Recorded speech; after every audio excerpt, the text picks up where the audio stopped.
नमस्कार. Global academy नागपूरच्या YouTube चॅनलवर आपल्या सर्वांचं स्वागत आहे. मी अंकुश मराठे आणि आजच्या या व्हिडिओमध्ये आपण RFO या पदाबद्दलची माहिती बघणार आहोत. तर बघूया.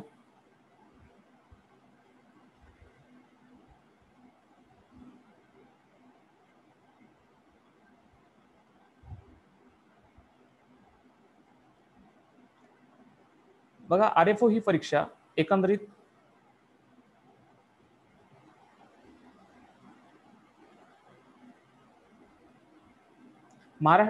महाराष्ट्र वनसेवा असं सुद्धा या परीक्षेला म्हटलं जातं. ही परीक्षा MPSC मार्फत म्हणजेच महाराष्ट्र लोकसेवा आयोगामार्फत घेतली जाते.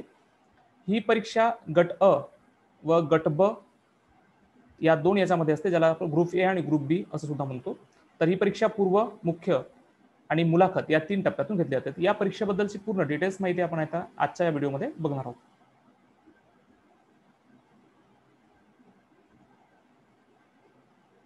बघा, RFOची जी पूर्वपरीक्षा, RFO या पदाकरताची परीक्षा आहे, याच्यामध्ये पूर्वपरीक्षा जी म्हणतो आपण ती 100 गुणांकरता पूर्वपरीक्षा घेतली जाते.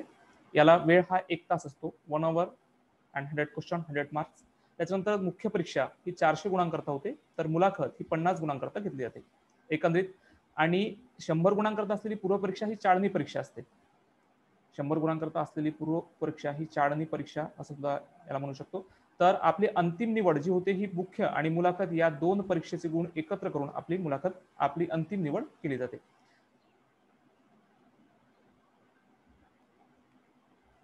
तर बघा, महाराष्ट्र वनसेवा पूर्वपरीक्षा या परीक्षेचा सिलेबस खालीलप्रमाणे आहे. हा सिलेबस बघा, महाराष्ट्र वनसेवा पूर्वपरीक्षा MPSC दिलेला जो सिलेबस आहे, याचा पूर्वपरीक्षेकरता सिलेबस पूर्वपरीक्षेचा आपण बघितलेला आहे. तर याचा या सिलेबसमध्ये दिलेला आहे मराठी, इंग्रजी आणि GS, ज्याला जनरल स्टडी म्हणतो किंवा मराठीमध्ये याला सामान्य अध्ययन म्हटलं जातं.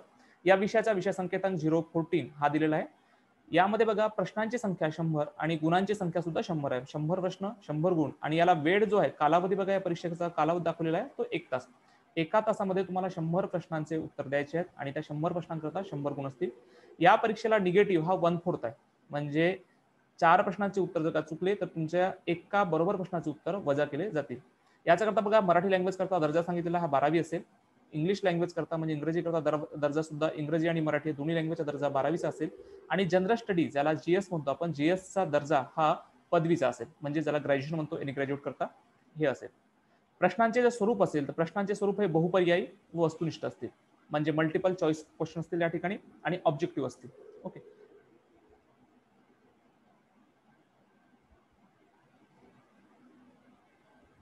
याकरता बघा, अभ्यासक्रम दिलेला आहे या पूर्वपरीक्षेकरता. पूर्वपरीक्षेचा अभ्यासक्रम म्हणजे टॉपिक्स आहेत. टॉपिक्स तुम्हाला परत एकदा आपण रिपीट करू. मराठी लँग्वेज, तर मराठी लँग्वेजमध्ये म्हणजे मराठी ग्रामर, मराठी या विषयामध्ये त्यांनी घेतलेलं आहे. मराठी व्याकरण घेतलेलं आहे. मराठी व्याकरणामध्ये मराठी शब्दार्थ, समानार्थी शब्द, विरुद्धार्थी शब्द, म्हणी, वाक्यप्रचार, सोबतच त्या ठिकाणी वाक्याचे प्रकार असतील, शब्दांच्या जाती असतील, या सर्व भागावरती त्या ठिकाणी प्रश्न विचारले जातात. आणि एक पॅराग्राफ दिलेला असतो, जो ज्याच्यामध्ये एकंदरीत मराठी लँग्वेजवरती आपण प्रश्न बघितले तर 25 प्रश्न हे मराठी लँग्वेजवर असतात. 25 प्रश्न हे इंग्रजीवर असतात, इंग्लिश लँग्वेजवरती. मराठी लँग्वेज 25 क्वेश्चन आणि इंग्लिश लँग्वेज 25 क्वेश्चन या ठिकाणी विचारले जातात. तर मराठीमध्ये बघा, 25 पैकी आपण 22 ते 23 मार्क हमखास घेऊ शकतो. थोडा अभ्यास करून कमी अभ्यासामध्ये आपण या ठिकाणी जास्त मार्क घेऊ शकतो. इंग्रजीमध्ये सुद्धा आपण 20 पर्यंत मार्क, 20 पर्यंत मार्क घेऊ शकतो. एकंदरीत पूर्वपरीक्षेचा कट ऑफ जर का विचार केला तर 100 मार्कची जी पूर्वपरीक्षा होते त्या 100 मार्क पैकी आतापर्यंत हायस्ट कट ऑफ हा 54 मार्क आहे जनरल कॅटेगरीला. ऑल कॅटेगरी या ठिकाणी आल्यात. आणि कमीत कमी याचा कट ऑफ 48 मार्क्स आलेला. मागच्या 4-5 वर्षात जर आपण चेक केलं तर आपण एंडिंगला कट ऑफ सुद्धा बघणार आहोत. या ठिकाणी बघा, जसं मराठी लँग्वेज व्याकरणात तुम्हाला सांगितलं की जे प्रश्न विचारले असतात, त्याचप्रमाणे इंग्लिश लँग्वेज याच्यावरती पण synonym, antonym, one word substitution, idioms and phrases, one comprehension एक पॅसेज दिलेला असतो, त्यावरती प्रश्न असतात. मराठी त्याच्यामध्ये सिंपल कंपाऊंड कॉम्प्लेक्स सेंटेन्स असतील किंवा चेंज द व्हाईस असेल, चेंज द नॅरेशन असेल, या टाईपचे क्वेश्चन म्हणजे जे असतात, प्रश्नांचा प्रकार असतो तो या पद्धतीमध्ये घेतलेला असतो. सेकंड, त्याच्यानंतर थर्ड जे या ठिकाणी टॉपिक दिलेला करंट अफेअर, म्हणजे 20-25 क्वेश्चन झाले current affair, national and international importance. याच्यावरती 25 क्वेश्चन हे याच भागावरती असतात, 25 प्रश्न याच्यावरती असतात. आणि चौथा टाईप दिला जनरल मेंटल ॲबिलिटी याच्यावरती असतात. म्हणजे जनरल मेंटल ॲबिलिटी मध्ये आपण बघू शकतो logical reasoning, analytical ability, problem solving, basic numeric. याच्यावरती आपले प्रश्न 25 असतात. म्हणजेच एकंदरीत पूर्वपरीक्षा पास व्हायची म्हटलं तर आपल्याला मराठी, इंग्लिश आणि जर रिझनिंग याचा अभ्यास खूप छान पद्धतीमध्ये केला तर आपण पूर्व परीक्षा हमखास पास होऊ शकतो. सोबतच त्या ठिकाणी करंट अफेअर्स दिलेले आहेत, त्याच्यावर 25 क्वेश्चन असतात. म्हणजेच आपल्याला इथे जीएसचा विशेष अभ्यास करण्याची गरज नाही. पूर्व परीक्षेत एकंदरीत एमपीएससीने महाराष्ट्र लोकसेवा आयोगाने दिलेल्या सिलेबसवरून आपलं लक्षात येते. लक्षात घ्या, पूर्व परीक्षा ही 100 गुणांकरता होते आणि याच्यावरती 100 प्रश्न असतात. कट ऑफ 1/4 निगेटिव्ह आहे आणि 54 हायस्ट कट ऑफ आहे. म्हणजेच आपण 50 ऍव्हरेज मार्क घेऊन या ठिकाणी पास होऊ शकतो. नेक्स्ट,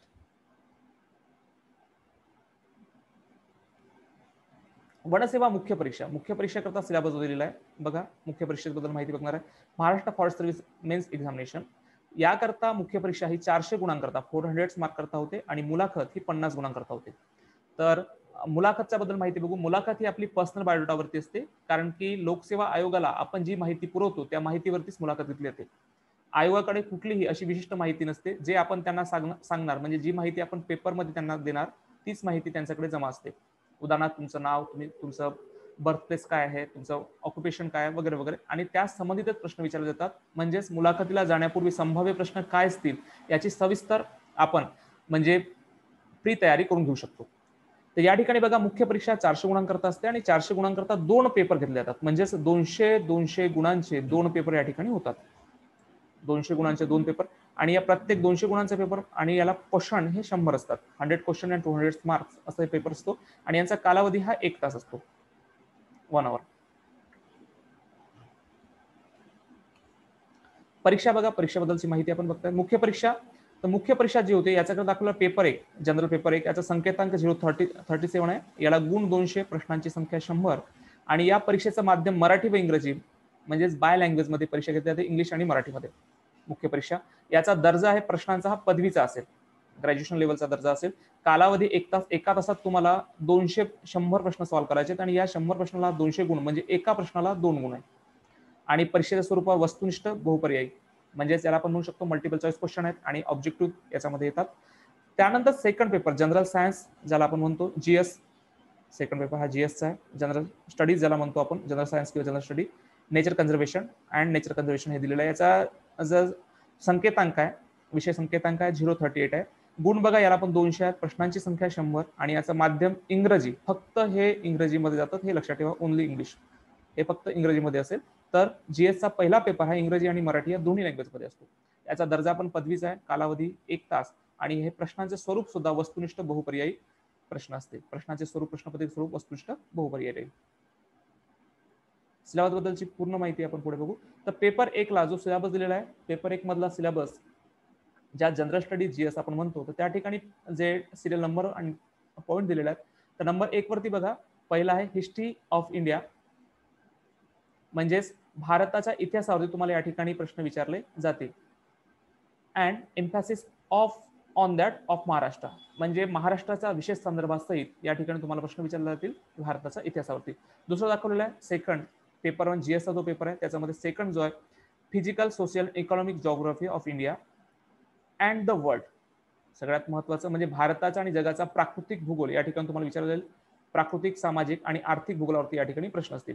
म्हणजे हा जर आपण एम्फॅसिस of the on that of Maharashtra, म्हणजेच महाराष्ट्राचा विशेष संदर्भात सहित या ठिकाणी हे प्रश्न असतील. तर आपण बघू शकतो की हा इतिहास, भूगोल. त्याच्यानंतर थर्ड टॉपिक दिलेला आहे इंडियन पॉलिटी. इंडियन पॉलिटीमध्ये Indian polity and governance, constitution and political system, rural and urban local self government याच्यावरती प्रश्न असतील. अँड फोर्थ टॉपिक आहे इकॉनॉमिक अँड सोशल डेव्हलपमेंट, या भागावरती प्रश्न विचारले जातील. म्हणजे एकंदरीत जर विचार केला, याचे चारही जे पॉईंट दिलेले आहेत, टॉपिक दिलेले आहेत, तर चारही पण टॉपिक हे जीएस रिलेटेड आहेत. म्हणजे राज्यसेवा मुख्य परीक्षेचे जे लोक तयारी करतील, राज्यसेवेची तयारी करत असतील, त्यांचा करता हा टॉपिक वारंवार वाचलेला असतो आणि इझिली जीएसचा पेपर 1 जो 100 प्रश्नांकरता आहे, 100 क्वेश्चन आहेत आणि 200 मार्क करता, याच्यामध्ये चांगला स्कोर ते मुलं विद्यार्थी करू शकतात. नेक्स्ट,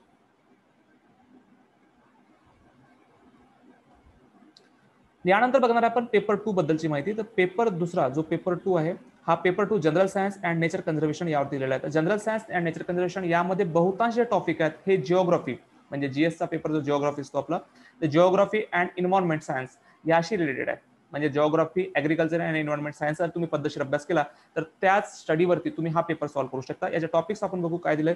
तर बघा, या ठिकाणी दाखवत आहे जनरल सायन्स, यामध्ये काय विचारलं जाईल. जनरल सायन्स याच्यामध्ये बघा physics, chemistry, botany and zoology असं दिलेलं आहे, जनरल सायन्समध्ये असेल.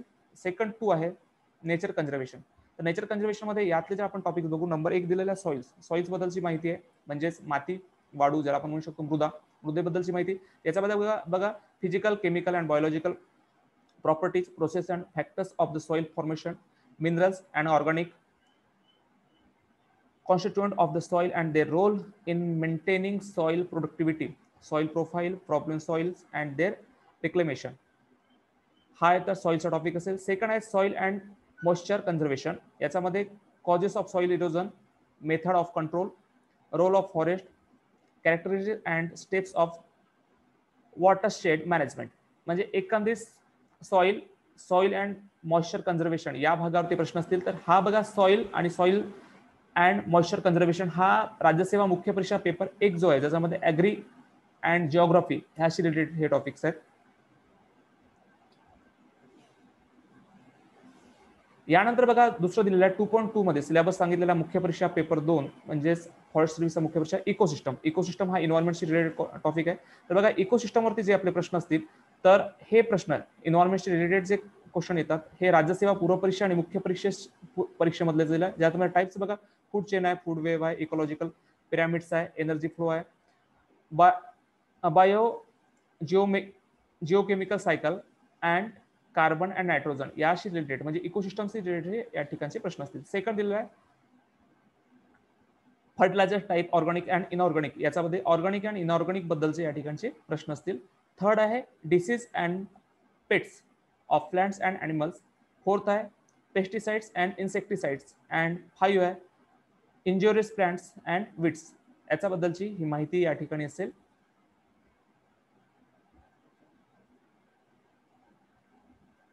टू 2.3 मध्ये सिलेबस या ठिकाणी दिलेला आहे आणि इन्व्हायरमेंटल पोल्युशन याच्या भागावरती प्रश्न विचारला जाईल. इन्व्हायरमेंटल पोल्युशन म्हणजे हा बघा परत पर्यावरणाशी रिलेटेड टॉपिक आलेला आहे. याच्या ठिकाणी दिलेल्या types, control by indicators, endangered species याच्याबद्दलचं. त्याच्यानंतर environmental problem related to quarrying and mining. 3 आहे ग्रीन हाऊस इफेक्ट्स, जो ग्रीन हाऊस गॅस इफेक्ट्स वगैरे आहे हा इन्व्हायरमेंटशी रिलेटेड टॉपिक आहे. जर समजा तुम्ही राज्यसेवा मुख्य परीक्षा प्रिपरेशन करत असाल आणि त्यामध्ये राज्यसेवा मेन्स एक्झामिनेशन प्रिपरेशन करताय किंवा प्रिलिम्स जरी करताय तर त्या ठिकाणी इन्व्हायरमेंट टॉपिकशी रिलेटेड पूर्ण टॉपिक त्यातलेच घेतलेले आहेत. म्हणजे जनरल सायन्स वगैरे जे सर्व टॉपिक म्हणजे राज्यसेवेच्या तयारीमध्येच आपण हे सर्व टॉपिक्स कव्हर करू शकतो. त्या ठिकाणी carbon trading and climate change हे पण सुद्धा असतील जे ऑलरेडी इन्व्हायरमेंट ह्या टॉपिकमध्ये मेन्सला झालेले असतात.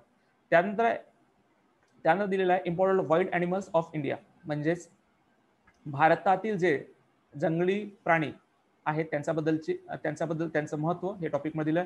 ब्रीड्स ऑफ कॅटल्स म्हणजे आपले गुरे असतील, गुरांच्या ब्रीड्स बद्दलची माहिती. Economics of folder and Pasteur of grassland management म्हणजेच कुरणांचं मॅनेजमेंट बद्दलची, कुरणाच्या मॅनेजमेंट बद्दल या ठिकाणी माहिती विचारली जाईल. एकंदरीत बघा सिलेबस हा एकदम सुटसुटीत आहे. प्रत्येक कंटेंट्स दिलेला आहे म्हणजे एमपीएससीचा या ठिकाणी कंटेंट्स दिलेले असतात आणि त्या कंटेंट्सचा बाहेर प्रश्न विचारले जात नाहीत. यावरून आपण ही परीक्षा सहज पास करू शकतो जर आपण पूर्ण कंटेंट जर क्लिअर केले तर. 2.5 ला या ठिकाणी सिलेबस दिला important indigenous trees species of India, exotic plants as a source of forest product such as food, fibre, fuel, wood, timber, non timber, forest produce minor, forest produce, medical plants, energy plantation, mangrove, forest based industries. म्हणजे हे सगळं forest related जे question आहेत त्या ठिकाणी दिलेले आहेत. म्हणजे ज्या ठिकाणी बघा आपण बघू शकतो की 2.5 मध्ये दिलेले आहेत फॉरेस्ट रिलेटेड क्वेश्चन आहेत. आणि हे प्रश्न जरी आपण 1A हा टॉपिक बघितला, राज्यसेवा मुख्य परीक्षेतला जो 1A हा टॉपिक आहे किंवा पूर्व परीक्षेमधला जो 1A हा टॉपिक आहे भारत 1A, ह्याशी रिलेटेड पूर्ण प्रश्न त्या ठिकाणी आहेत आणि सिलेबस दिलेला आहे. आणि फक्त यानं इतकं केलेलं आहे की हे प्रश्न तुम्हाला फक्त ओनली 1 लँग्वेजला इंग्लिशला असतील. जर स्टेट सर्व्हिस मेन्स एक्झामिनेशनला तुम्हाला इंग्लिश आणि मराठी ह्या दोन्ही बाय लँग्वेजला असतात, इथे फक्त सिंगल लँग्वेज इंग्लिश तुम्हाला यूज केली जाईल. सेकंड याच्यामध्ये दिलेला आहे जो 2.5 मधला सेकंड फॅक्टर दिलेला आहे factors affecting growth and distribution of plants, forest types of India म्हणजे भारतातील वनांचे प्रकार हे या ठिकाणी त्याच्यावरती प्रश्न असतील. 2.6 मध्ये या ठिकाणी सांगितलेलं आहे की 2. National parks and centuries, world heritage sites. म्हणजे वारंवार बघा राज्यसेवेची तयारी करणारे जे विद्यार्थी आहेत त्यांच्याबद्दल ह्या टॉपिक्स वारंवार रिपीट होतातच. तर तेच टॉपिक आहे नॅशनल पार्क, म्हणजे एकंदरीत आपल्या राष्ट्रीय अभयारण्य असतील, सेंचुरीज, वन्यजीव अभयारण्य आणि वर्ल्ड हेरिटेज साईट, म्हणजे ज्याला जागतिक वारसा यादी असं आपण म्हणतो, जागतिक वारसा यादीबद्दलचे प्रश्न या ठिकाणी विचारले जातील. Social forestry, joint forestry management, forest management and agro forestry याबद्दलचे प्रश्न इथे असतील. सोबतच Indian forest policy, Indian forest act, wild life protection act, forest conservation act 1980, वन्यजीव संरक्षण कायदा याबद्दलचे या ठिकाणी प्रश्न असतील. वन कायदा आपण म्हणू शकतो 1980चा, त्याच्याबद्दलचे प्रश्न इथे विचारले जातील. National and international organisation working for nature conservation, त्याच्यानंतर 2.7 मध्ये दिलेला आहे, यांनी जे सिलेबस सांगितलेला आहे तो सांगितलेला आहे. Use of aerial photographs, thematic maps, satellite imageries, principle and application of GIS. Then second दिलेला आहे biodiversity, causes of loss of biodiversity, importance of biodiversity conservation. त्याच्यानंतर थर्ड दिलेला आहे 2.7 मध्ये plants breeding, tissues culture, tribals and forest, important tribals and forest, important tribes of India. तर एकंदरीत या टाईपचे प्रश्न आणि या टाईपचे जर आपण बघू शकतो की माहिती या ठिकाणी तुम्हाला विचारले जाईल आणि त्याचे उत्तर द्यायचे आहेत. आणि ही जी परीक्षा होणार ही मल्टिपल चॉईस ऑब्जेक्टिव्ह क्वेश्चन असून याला मल्टिपल चॉईस असतील तुम्हाला. यानंतर आपण बघणार कट ऑफ, की या परीक्षेकरता कट ऑफ नेमकी किती लागलेली आहे. तर ही कट ऑफ जर पूर्व परीक्षेची कट ऑफ आपण इथे घेतलेली आहे, पूर्व परीक्षेची एकंदर वर्षीची जे कट ऑफ बघितली तर 2019ची बघा, सर्वात शेवटची जी पूर्व परीक्षा झालेली होती आणि मुख्य परीक्षा झालेली 2019ची आहे. तर याच्यामध्ये जनरल कॅटेगरी करता जी कट ऑफ आहे ती 48 मार्क्स आहे. जनरल कॅटेगरीची जी कट ऑफ देत आहे, जनरल कॅटेगरीची कट ऑफ आलेली आहे. फक्त जनरल कॅटेगरी बघू शकतो आपण, तर ओपन मध्ये ज्याला जनरल म्हणतो तर याच्यामध्ये 48 मार्क करता आणि फिमेलचं कट ऑफ ही 44 मार्क करता. एकंदरीत ही परीक्षा 100 मार्क्स करता घेतले जाते. 100 क्वेश्चन 100 मार्क्स वन याच्यामध्ये. तर म्हणजे याच्यापैकी 50% क्वेश्चन चे उत्तर बरोबर देऊन सुद्धा आपण ही पूर्व परीक्षा पास करू शकतो. जे 50 प्रश्न फक्त तुमचं इंग्लिश अँड मराठी लँग्वेज वरतीच विचारले जातात. म्हणजे विशेष तयारी न करता सामान्य तयारीमधून सुद्धा आपण ही परीक्षा पास करू शकतो. मेन्सला फक्त आपल्याला थोडं फोकस करावं लागेल. सेकंड, या ठिकाणी आपण कॅटेगरीनुसार कट ऑफ ही कमी जास्त होत असते. जसं शेड्यूल कास्ट करता आपल्या या ठिकाणी दिलेलं आहे, जे कट ऑफ आहे 45 मार्क्स आहे. त्यासोबतच शेड्यूल ट्राईब्स करता या ठिकाणी ही कट ऑफ 42 मार्क्स आहे. तर DTA NTB याच्याकरता प्रत्येकी 48 व या ठिकाणी 45-48 असं हे कट ऑफ दिलेलं आहे. SBC याच्याकरता 47 मार्क आहे. आणि याच प्रमाणात आपण ओबीसीला बघू शकतो. ओबीसी करता कट ऑफ ही 48 मार्क आहे आणि गर्ल्स करता 44 मार्क आहे. ओके, गर्ल्सची कट ऑफ ही ऑलवेज बॉईज पेक्षा कमी असते, हे लक्षात घ्या या ठिकाणी. आणि EWS जो इकॉनॉमिकल विकर सेक्शन आलेलं होतं याचा करता लास्ट म्हणजे इयरला घेतलेलं होतं. तर या ठिकाणी इकॉनॉमिकल विकर सेक्शनचा कट ऑफ जी आहे ही 40 मार्क्स आहे आणि गर्ल्सची 20 मार्क्स आहे आलेली होती. आपण पुढल्या वर्षीची दुसऱ्या वर्षातली कट ऑफ बघूया.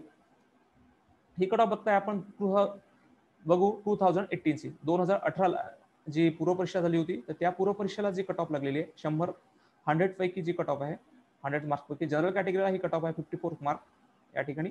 फिमेलची हीच कट ऑफ 50 मार्क लागली. म्हणजे ऑलवेज बघा जे आपण बघू शकतो की जनरल कॅटेगरी म्हणजे याच्यापेक्षा जनरल पेक्षा फिमेलची कट ऑफ ही नेहमीच कमी असते. स्पोर्ट्स कॅटेगरी असेल, स्पोर्ट्स मधून असेल तर 25 मार्क्स वरती कट ऑफ आहे.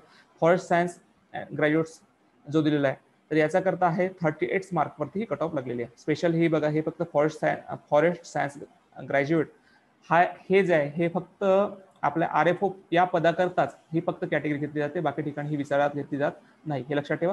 त्याच्यानंतर या ठिकाणी शेड्यूल कास्ट याकरता जे आहे ही जी कट ऑफ आली 47 मार्क आहे कट ऑफ आलेली आहे. शेड्यूल ट्राईब्स करता 45 जनरल त्याच्यामध्ये. त्याच्यानंतर NTB ला आपण बघू शकतो ही कट ऑफ याला 52 मार्क्सला आलेली आहे. गर्ल्सची कट ऑफ ही 47 मार्क्स मिळत आहे. NTC करता ही कट ऑफ 54 मार्कला आणि NTD करता 54 मार्कला आहे. OBC या ठिकाणी 54 मार्क दिलेला आहे. म्हणजे जी आपली जनरलची जी कट ऑफ आहे 54 मार्कला चाललेली आहे.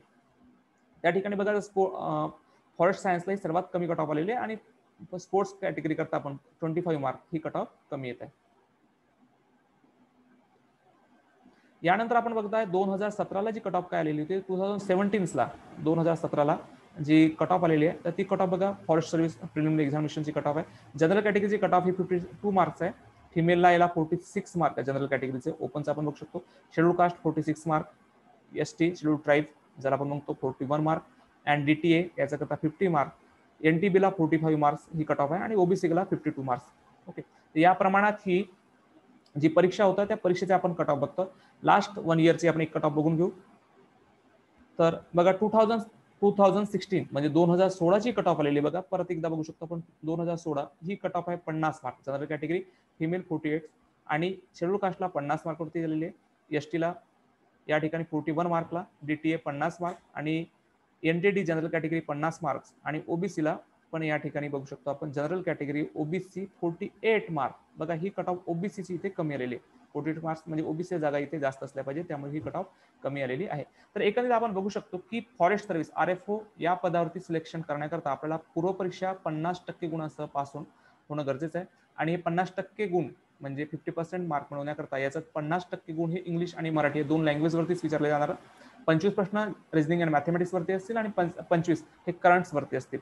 तर एकंदरीत आजची ही माहिती होती आपली आरएफओ या पदाबद्दल. नवनवीन व्हिडिओसह आणि प्रत्येक पदाबद्दल विविध पदाची माहिती आपण ह्या ग्लोबल अकॅडमीच्या युट्यूब चॅनलवर बघणार आहोत. त्याकरता आमच्या चॅनलला लाईक करा, शेअर करा, सबस्क्राईब करा.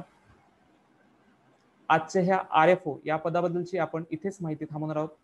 थँक्यू, धन्यवाद.